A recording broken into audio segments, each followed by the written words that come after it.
Olá, boa noite, turma.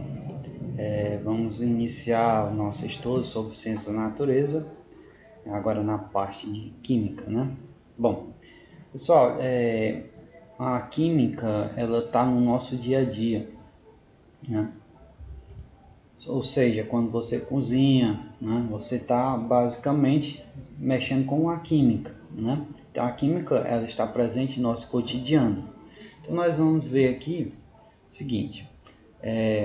Você já ouviu falar,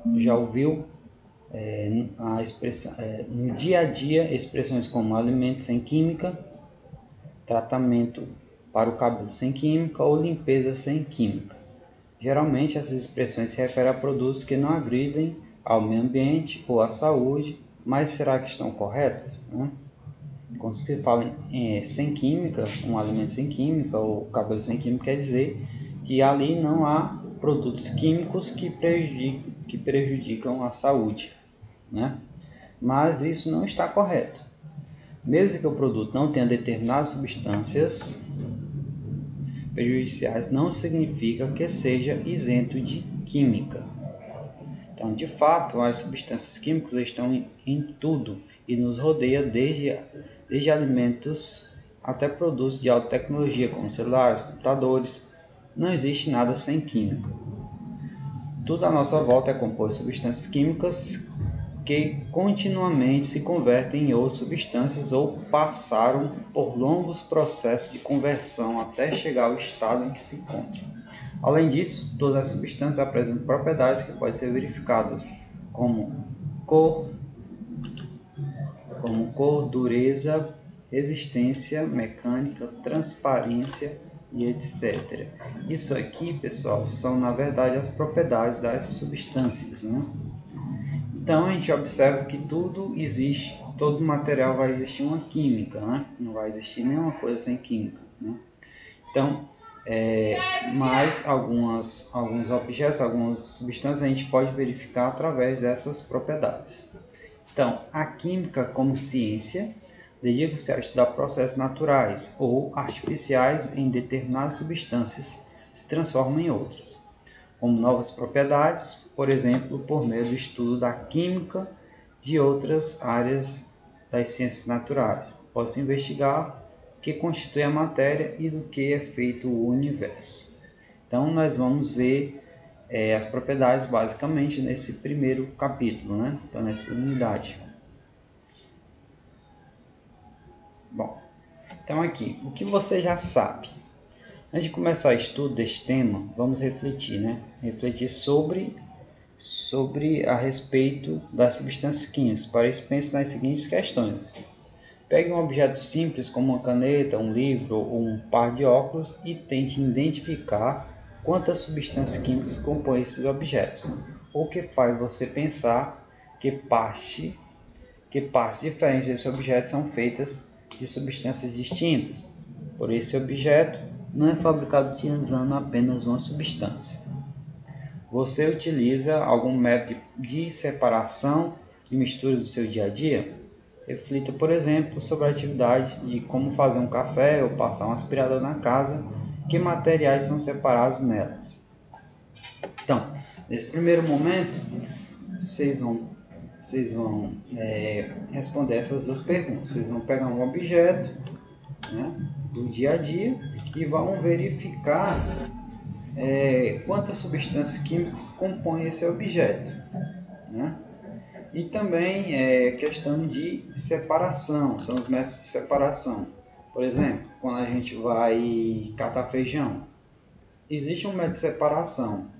Você vai separar os feijões bons dos feijões ruins, né? Os feijões que não prestam. Então, isso é um método de separação. Mas será que no dia a dia a gente utiliza outros métodos de separação? Vocês podem responder dessa forma. Bom, para a gente usar métodos de separação, nós usamos propriedades das substâncias químicas. Para executar determinada atividade em casa ou no trabalho, você precisa escolher a ferramenta certa. Para varrer a casa, uma vassoura ajuda muito mais do que, por exemplo, um pincel ou uma escova de dentes. Isso porque a vassoura tem propriedades como o tamanho das cerdas, comprimento do cabo, mais adequados à aplicação que tem em mente. Ou seja, para cada tarefa a gente utiliza propriedades próprias, né? Então, com as substâncias químicas acontece o mesmo. Ao preparar uma tinta para pintar paredes, por exemplo, um químico precisa escolher as substâncias apropriadas, né? Indicados com essa aplicação, como cor, odor, viscosidade, tempo de secagem. Portanto, as escolhas que você faz dependem das propriedades químicas e físicas que as substâncias possuem. São essas propriedades que caracterizam as substâncias, ou seja, que permitem diferenciá-las e identificá-las da mesma maneira que você distingue uma pessoa à distância, por suas características físicas, como altura, cor dos cabelos, etc. Pode-se identificar uma substância conhecendo suas propriedades químicas e físicas.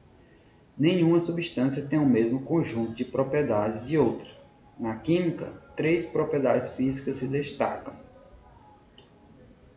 temperatura de fusão, temperatura de ebulição e temperatura de densidade, né? Então, pessoal, aqui nós vamos falar um pouco sobre essas temperaturas, né? Temperatura de fusão e ebulição. Isso aí a gente já estudou no ensino fundamental, né?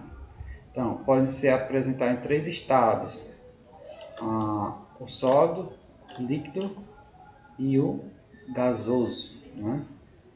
Como oxigênio. Nosso planeta, a água é encontrada nesses 3 estados: sólido, líquido e gasoso.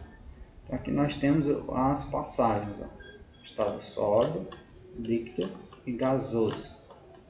Então, do estado sólido para o líquido, nós chamamos esse processo de fusão. Do sólido para o líquido. Do líquido para o gasoso, chamamos de vaporização. O contrário, do líquido para o sólido, chamamos de solidificação. E do gasoso para o líquido, condensação. Já as passagens diretas, por exemplo, do sólido para o gasoso, é chamado de sublimação. E a passagem direta do estado gasoso para o sólido é chamada de sublimação também. Então, aqui nós temos os processos, né? Do sólido para o líquido, fusão. Do líquido para o gasoso, vaporização. Do líquido para o sólido, solidificação. E do gasoso para o líquido, condensação. Então, são esses 3 processos, né, de transformação dos estados da matéria. Isso nas fases da água. É claro que nós vamos ter outros objetos, né? Então, como o nome já diz, fusão, passagem do líquido para o sólido, vaporização, condensação. Então, como a gente viu aqui. Então, esse é um tipo de propriedades da matéria, né? Então, a gente viu que no dia a dia nós deparamos com vários materiais que possuem química e física, e quando a gente vai fazer determinado trabalho, a gente vai escolher o objeto como instrumento, dependendo das suas propriedades, como foi dito. Se você vai varrer, você vai usar uma vassoura, porque ela se adequa mais ao seu tamanho, às cerdas, né, ao comprimento, diferente de uma escova de dentes. Não tem como varrer uma casa com uma escova de dentes, né? Então, a gente viu que no dia a dia, no cotidiano, a gente vai se deparar com substâncias químicas, né? Então, a partir desse estudo, né, vamos resolver algumas questões.